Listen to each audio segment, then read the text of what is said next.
construction managers, construction firms, and craftsmen were involved. So hats off to the entire team. The former Southern Pacific Depot has been an important landmark in Sacramento. It really does serve as the front door to the main core downtown area of Sacramento, an entry point to the city, a symbol of civic pride, and maybe foremost, a statement of the importance of the railroad to Sacramento. The railroad here in town really enabled the growth and early economy of the city of Sacramento. It served as the means of expansion and settlement of the West, and it definitely was the most innovative and interesting industry for the region. And in 1869 served as the terminus of the Transcontinental Railroad here in Sacramento. The Central Pacific's first depot, which Central Pacific was the entity that participated in the Transcontinental Railroad, which terminated in Sacramento. Their first depot was at I and K Street here. An 1879 building called the Arcade Station, a Gothic Revival style building in the Southern Pacific rail yards. But by 1910, Southern Pacific planned to replace this depot with a building that was more suitable in their eyes for the time. It's interesting, in 1909, the Western Pacific, a competing railroad, had just finished their depot in the popular Mission Revival style on J Street. So Southern Pacific was not to be undone by that. So here you can see a shot of the rail yards. And in the early part of the 20th century, the rail yards employed up to a third of the population of Sacramento. It was really considered one of the largest industrial complexes in the Western United States. So the vision for the new station was quite grand, and they definitely were thinking of moving the station out of the rail yards proper and onto the edge of the downtown area. And they also envisioned the station being a part of a more formal assembly of buildings that really identified with the civic core of downtown Sacramento. So a more prominent location, one that would really announce that it is part of the passenger service for the station and really serves passengers in and out of Sacramento. There was a pause during World War I, but after the war, the designers were selected for the new station, Bliss and Faville from San Francisco. And in 1926, the Southern Pacific Depot was opened and called by the Southern Pacific Bulletin as one of the finest stations built in the country. It was state-of-the-art for its time, executed in the Mediterranean Revival style, which is a very interesting sort of interpretation of classic revival with Italian and Western influences for the structure. You'll notice clay tile roof, very prominent brick masonry from a local kiln, large arched windows, and a warm sort of color palette that really plays out on the interior of this station. At the time, At the opening of the station, it served 64 passenger trains per day, approximately 4,500 people, and 22 freight trains, so quite a busy station. Today, it serves half that number of people, but nonetheless is a very important station for Amtrak service. Also, in its early days, you can see it was a multimodal station. The PG&E streetcar did stop at the station. So some shots of the interior, pretty elaborate finishes, some marble and travertine floors, decorative plaster walls that were scored and finished to really take on the appearance of cane stone. Decorative hung plaster ceilings with very accented stenciled patterns that accentuated the roof line, the ceiling line. Wood benches, brass chandeliers and brass sconces. Really a beautiful space that spoke to the quality and the importance of the building for Southern Pacific.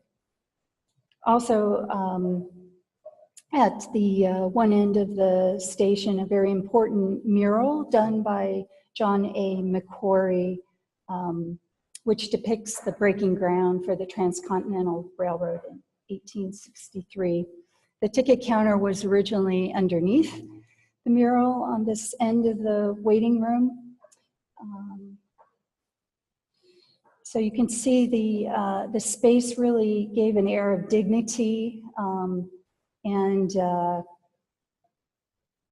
respect for the public that was to use the station. So another shot of the interior, but also the concourse area, which is, you can see here from the photo, an open concourse that leads out to the trains and the platforms. History of the station after its opening. Interesting because there were a number of presidential candidates that actually stopped through the station. Franklin Roosevelt in 1932, Herbert Hoover in 1932 as well, the two running against each other during the Great Depression.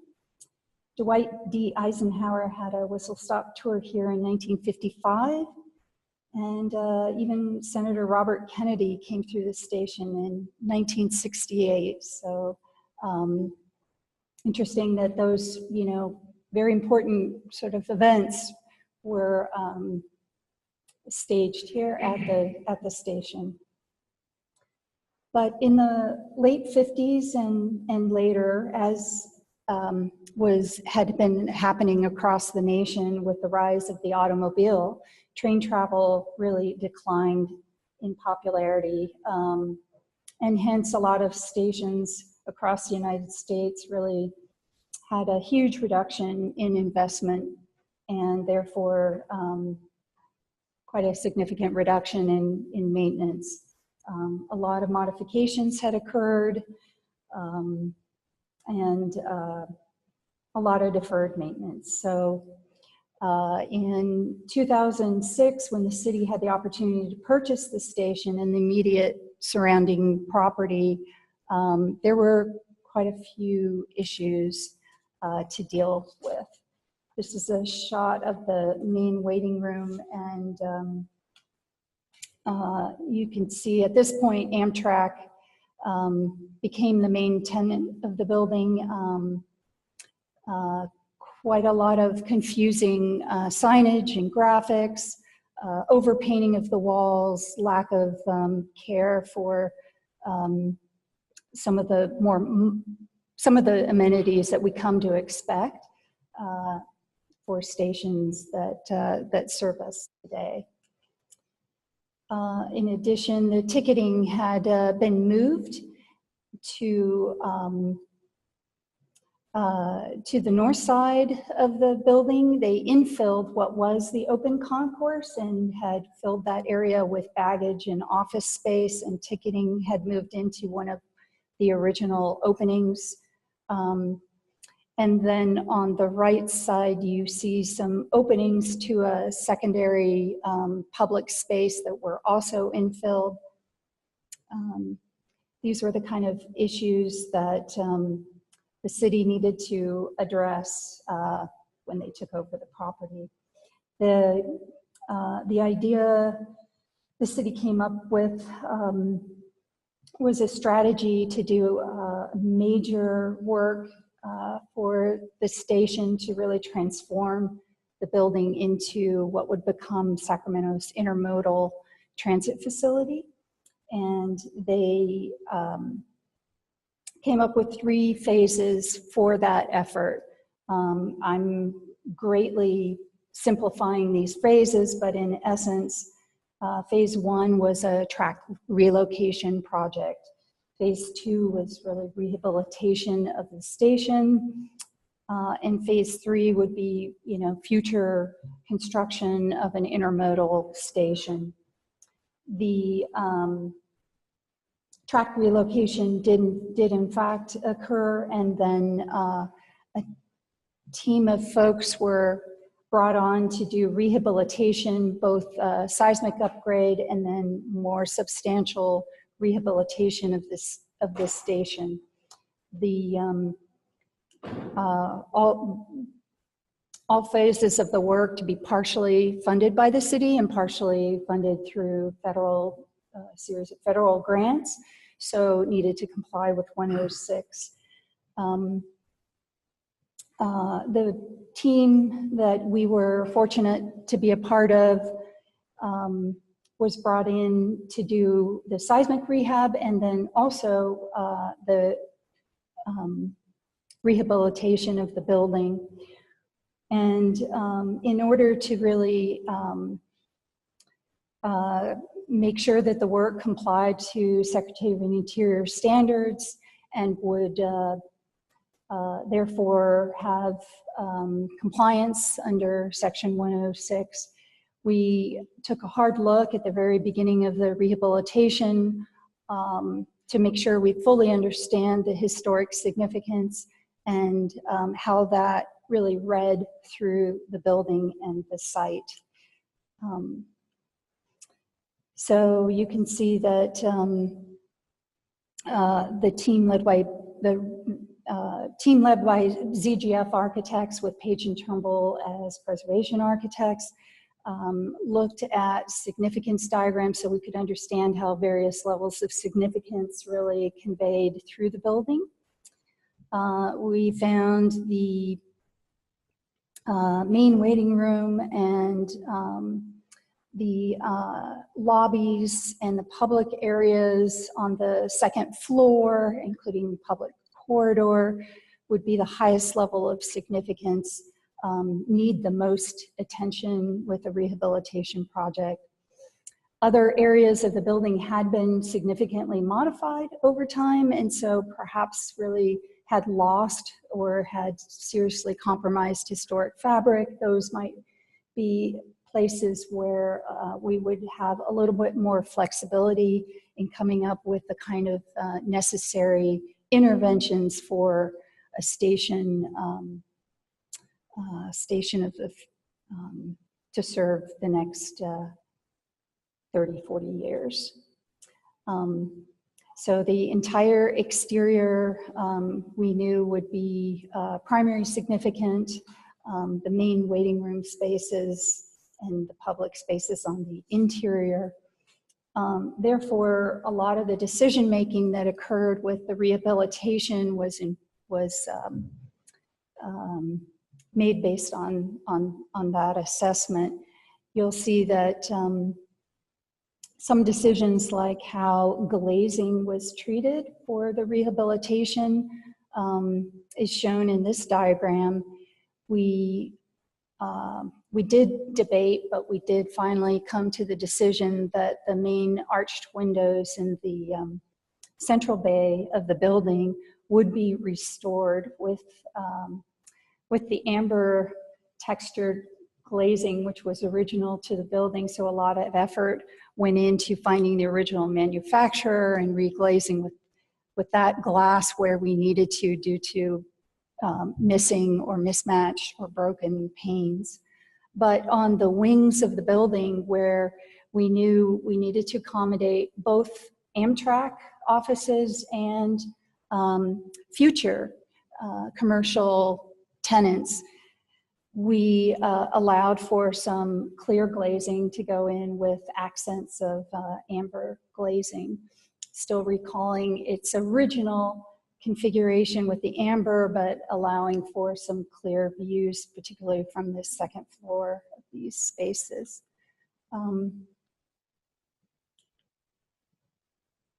The main waiting room spaces were carefully analyzed. We needed to understand really what were the original colors, textures, and treatments of the walls that we couldn't see under the white overpaint.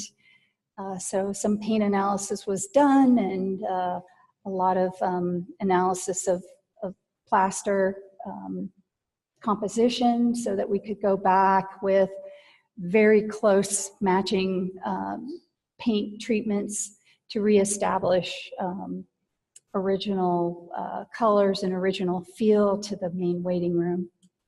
The other plaster work included recreation of molding profiles where missing or needed to patch after structural interventions. These medallions were in very, very poor condition originally, so craftsmen, we couldn't restore in place. So in this case, where they were really deteriorated beyond repair and considered potentially a safety hazard, molds were made from the original so that they could be recast in like plaster material. And then rehung in the same method that they were originally to a steel framework above the hung plaster ceiling. The lighting really had not been cleaned in quite some time. And so these chandeliers were brought down with the original cranking mechanism, taken to a shop, cleaned, and then rewired for LED. Sustainable practices was very important to the city and to the team. So this project looked at every possible way in which we could make sure that the rehabilitation was done in a manner that could save as much energy and water as possible. And then again, the glazing, we actually tracked down the original glazing manufacturer in Kokomo, Indiana. We also used some Wismont glazing that was textured and clear. Glass was fabricated. They actually had to create a custom roller in order to recreate the texture of the original panes, but after several tries at it and mock-ups, we were able to select the color and the texture that we felt matched closest. Those were each cut by hand in order to fit into the panes of windows to restore. And then, of course, the mural, lots of work went into cleaning, consolidation, and a little bit of infill painting where needed over an isolation barrier. That was done by conservators from Evergreen Architectural Arts. So a lot of care put into the primary significant spaces, but we felt that was very, very important to recapture really the quality, the essence, the feel of this building and return it to the status that it really was and can continue to be for the foreseeable future. New systems are incorporated, and there actually were quite a few tricky decisions that came along the way. We did look at trying to make this space comfortable from a temperature and climate standpoint. The team looked at the possibility of incorporating secondary storm windows to mitigate heat gain. We did some studies to determine what kind of resulting temperature would be in the space with the addition of a storm window. You can see on the left, some storm windows were added to the wings of the building. Basically what would be future tenant spaces where we really did need that type of environmental control for sure. So those storms were indeed added, but the team decided that within the main waiting room, although it would help lower the temperature on hot days like today,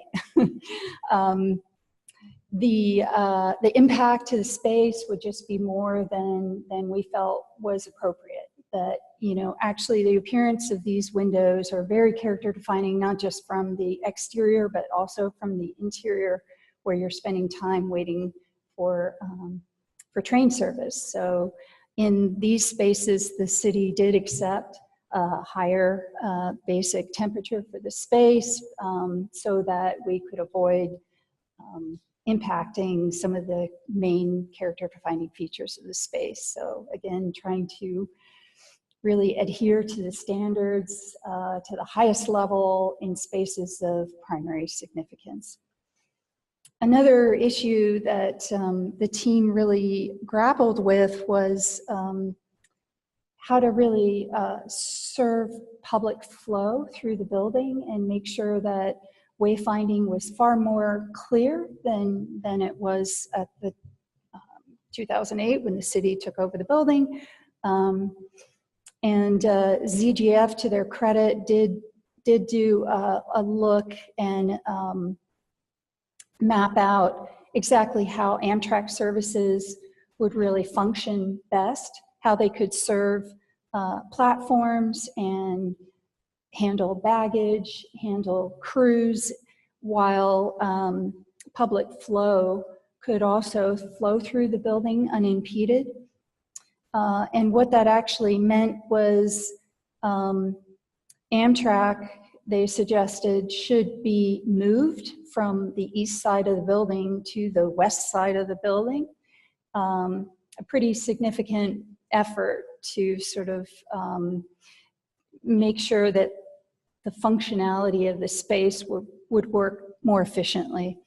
But that was quite a debate and quite a discussion. But with that move to the west side of the building, that allowed for Amtrak services to occur on one end while not crisscrossing public flow that really needed to be reestablished through the central main waiting room.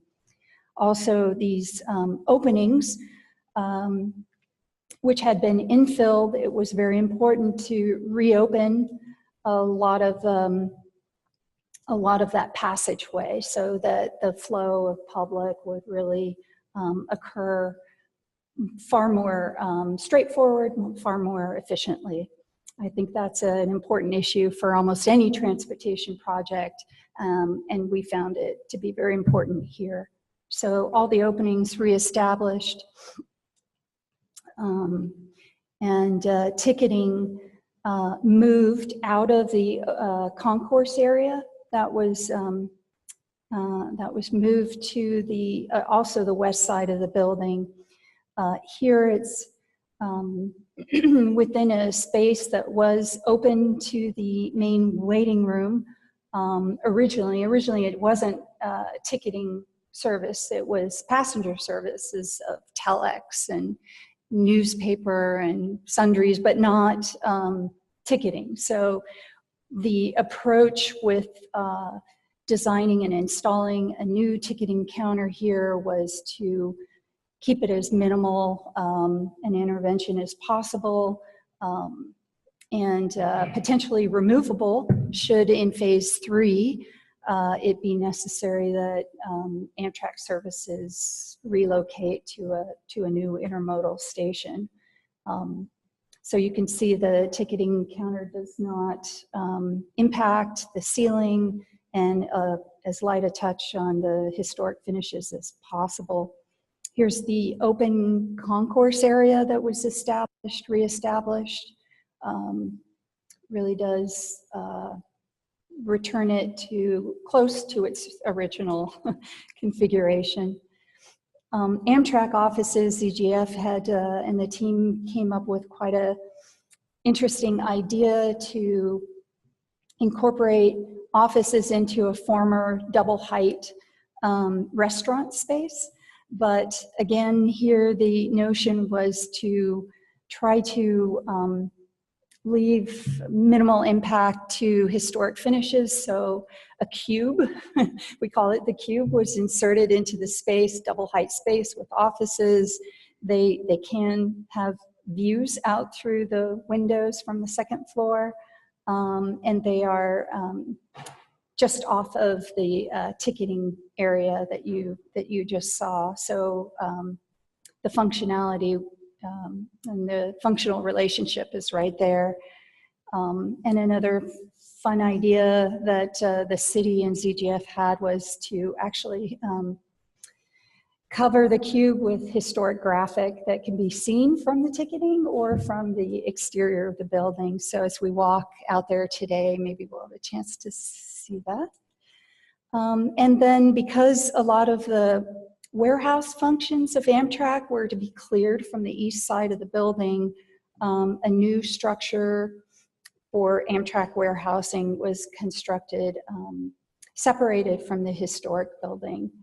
But that allowed for freeing up of significant amount of space on the east side of the building, and the city is interested in finding a good commercial use and tenant for the space. The historic loading docks transformed into a exterior deck, and this is envisioned as a pretty significant side of the building that would interact with the REA building, and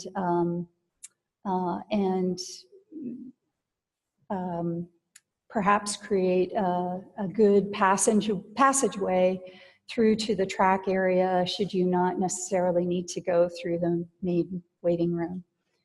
And this is the third floor of that east side, again tenant space with opportunity for exterior deck area, great views of the rail yards and downtown Sacramento. And a lot of new amenities added to the project, again, to ensure that this station could really serve what is expected these days of quality stations.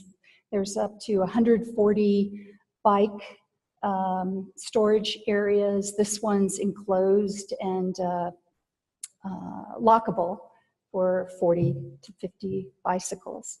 So in sum, this is the appearance of the station in about 2008, and the result after the rehabilitation.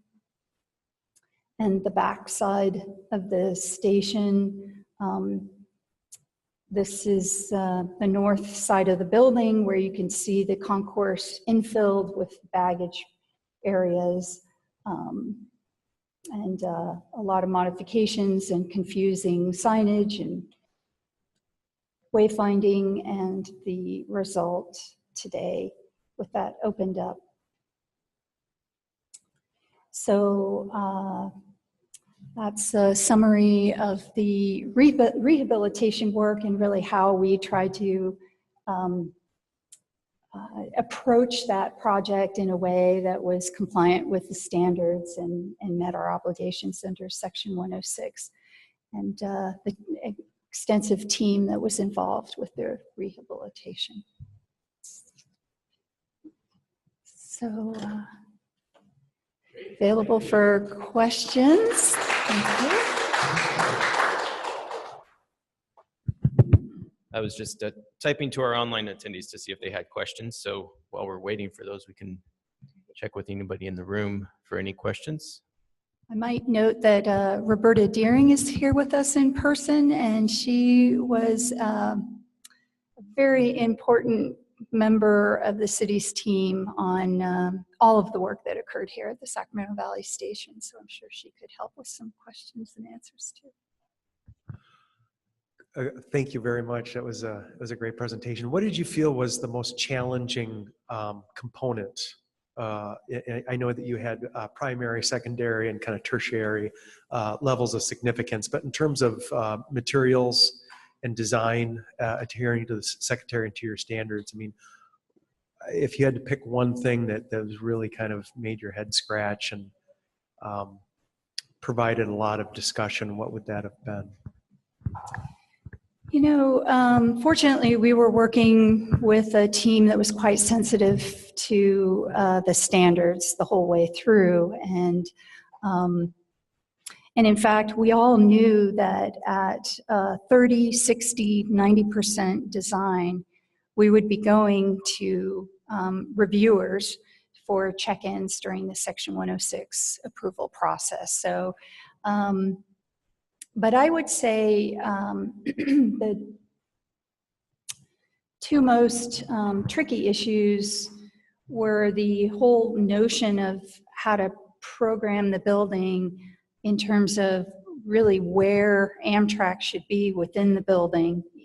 Should it remain on the east side in what was and what is more of a kind of tertiary space, a warehouse type side of the building where they, you know, or as ZGF was suggesting, move to the east side of the building into what was really a primary space.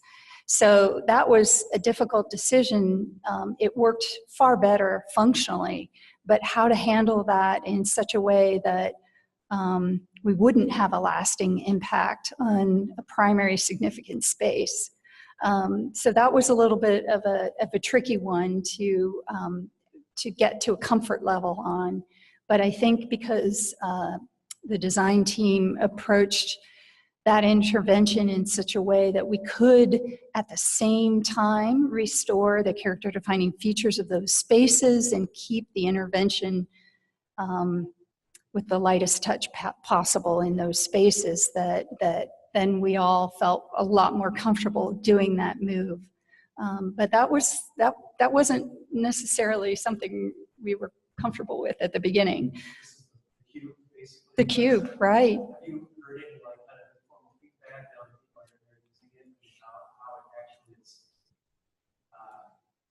Yeah, it's right. I mean, I think that actually the whole novelty of it has been fun for Amtrak staff. And I think that, you know, I'm sure there may be some awkwardness in moving from the cube into other areas of the building.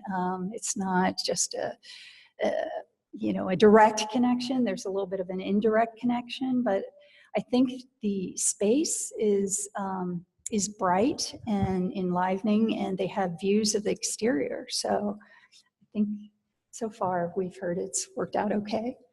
And then the second issue, which was kind of a struggle for us also, was this whole decision about the secondary storm windows in the main waiting room. And I think, again, We made the right decision there, but we'll see what you guys think walking in that space on a 104-degree day. So there are some days where it doesn't cool down entirely. There is radiant cooling and heating at the floor level, which helps because it's immediately adjacent to people, but and there's a lot more airflow through the space, which helps significantly and destratifies the temperature, really pulls the hot air up through those open grills.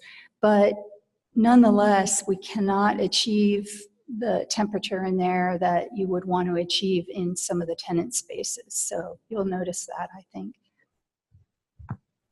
Any other questions from the room?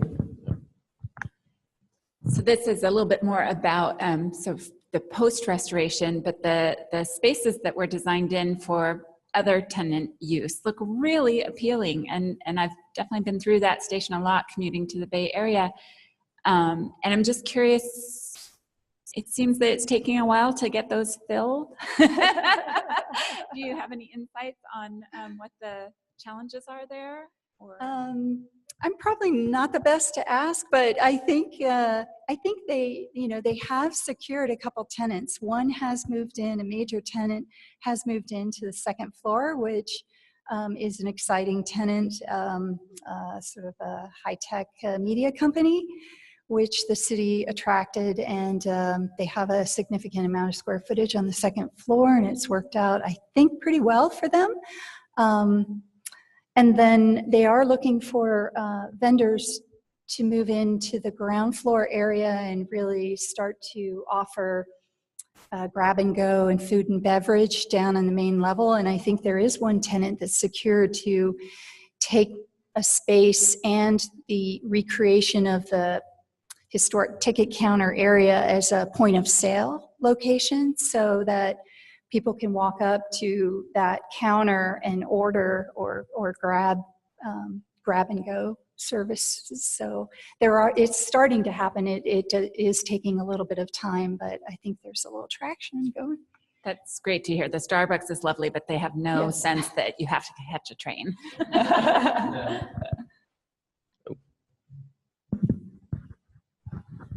This is an interesting project with a public owner and then a private tenant. Can you talk a little bit about how the public tenant of Amtrak, how they responded to kind of the 106 responsibilities, and if they were on board from the beginning, or if it required some convincing, just kind of how they played a role in this project? Yes, I think that the design team from the very beginning needed to set up a line of communication with specific decision makers at Amtrak, but there were many separate meetings with Amtrak to make sure that new amenities and new spaces created for them worked per their current day standards, but that they understood the historic significance of the building and the spaces that that we were trying to protect. And so I think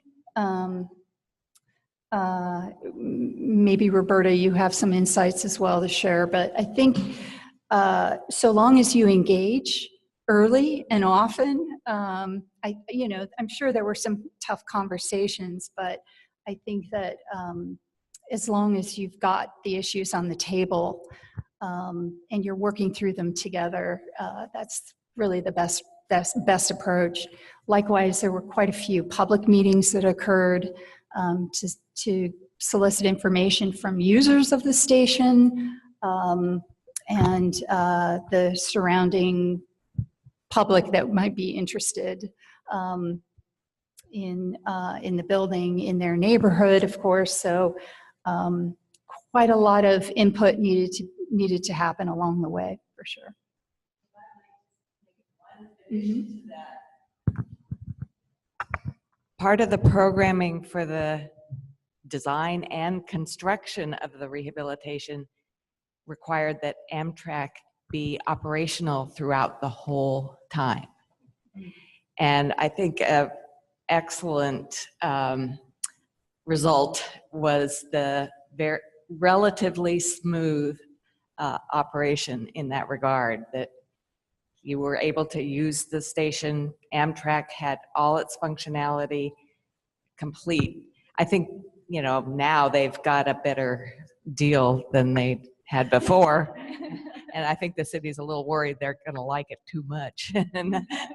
But anyway, and it's based on a $1 a year lease that the Amtrak made with Union Pacific when they owned the structure. So the city spent a lot of money to make Amtrak happy, and you'll see it shows.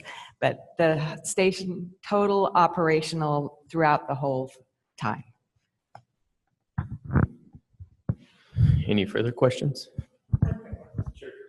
So actually relating back to your question, you showed an image of that third floor open space out onto what looks like a rooftop. It seems a little inaccessible, I guess. What was the anticipated use for that? It's beautiful, and I'm sure the views are amazing, but what were you guys thinking? I think the city thought that that would be an attractive space to a future tenant, obviously. And actually, the team put a lot of effort to make sure it was accessible. There is an elevator, a new elevator on that side of, there's actually 2 new elevators in the building, one serving Amtrak and one serving this side of the building. But the tenants do have their own elevator. It goes up to the 3rd floor.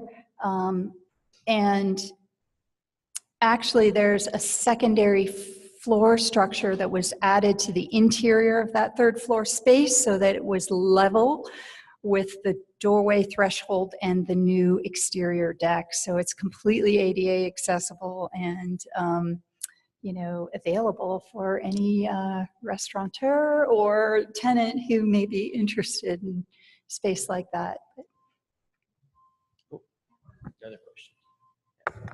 So this question is a little bit of a foreshadowing of the session that we're going to have after lunch today. I know you've mentioned, and I think all of us who are familiar with this project are familiar, there was a lot of support for this restoration from the city.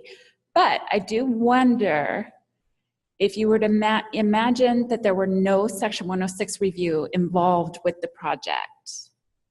Do you think it would have been as compelling to Amtrak, or how do you think that might have changed the support and the ability to push it as far towards such a good preservation project?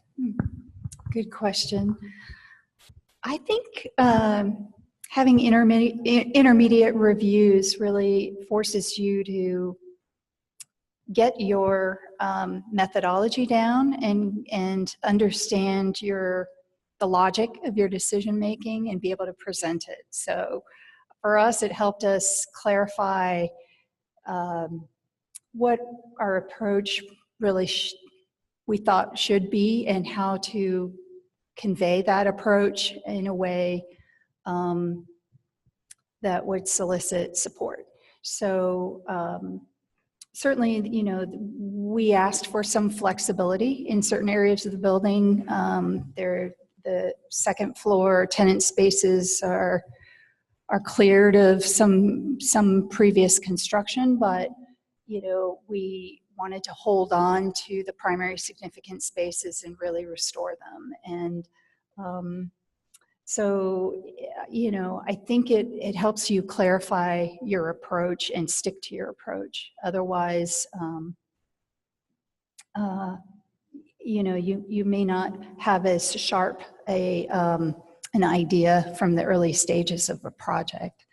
You know, and the other aspect of Section 106 is the opportunity for public input. And as happens with lots of projects, we sort of combine public meetings for Section 106 purposes with public meetings for local agency review. So a lot of meetings happened at the Preservation Commission level, as well as public workshops, but we do get feedback from those meetings.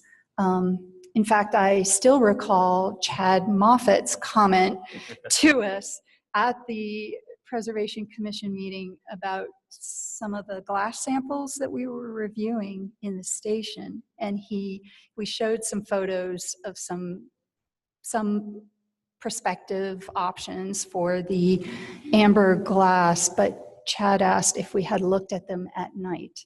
And he made a great comment because we did go back out, look at those samples at night, and changed our decision on what was the best matching glass. So those kinds of sessions, I mean, if you're open to comments, you know, that really can improve the project in the end. There are great suggestions out there.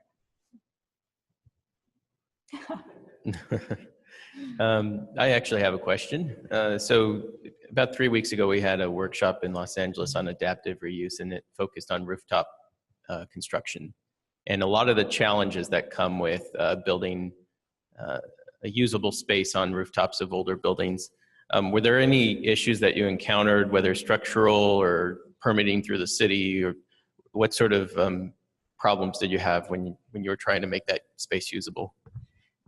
Here at the station, a couple issues came up with that roof deck. One was that because the exterior balustrade is lower than 42 inches high, or you know, actually it's not the height that's the issue, it's actually the gap. I think the 4-inch gap, it doesn't meet current code for guardrail, so we needed to hold back the roof deck from so we would not allow people to be immediately adjacent to the balustrade, because the balustrade for sure was not going to be altered.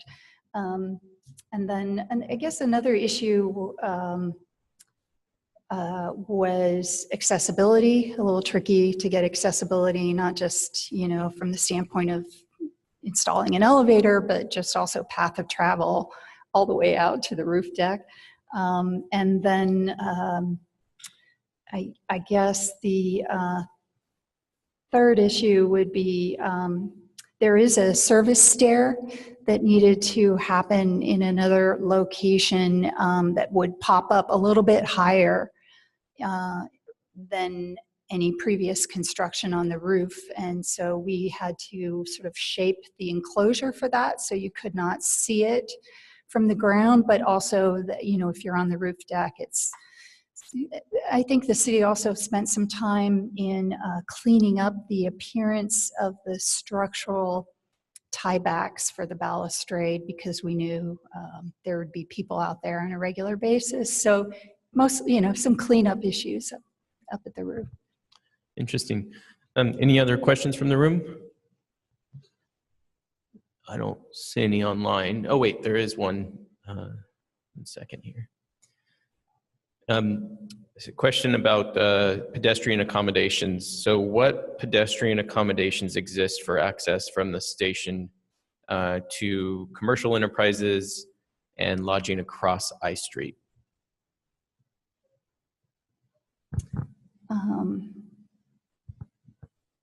That's interesting. So certainly I think the intent was that there would be passenger serving amenities possible in spaces in the building on the ground floor, second floor, third floor. And this whole notion of reusing the warehouse and the loading docks as active space that would sort of spill over onto the exterior on the east side of the building and activate space at the REA building immediately adjacent to this building, so that some of the activities sort of spilled out from this building. We weren't necessarily able to tackle issues far beyond the boundary of the site and the parking, but that's right, Roberta. The city did install at least, let me see if I can get back to one of these images. There is a new accessible path of travel that makes its way across the entrance and the parking area here on the south side of the building, and it does reach the sidewalk. So, so at least we have what we think are safe and accessible pathways to the outer edges of the property. Okay.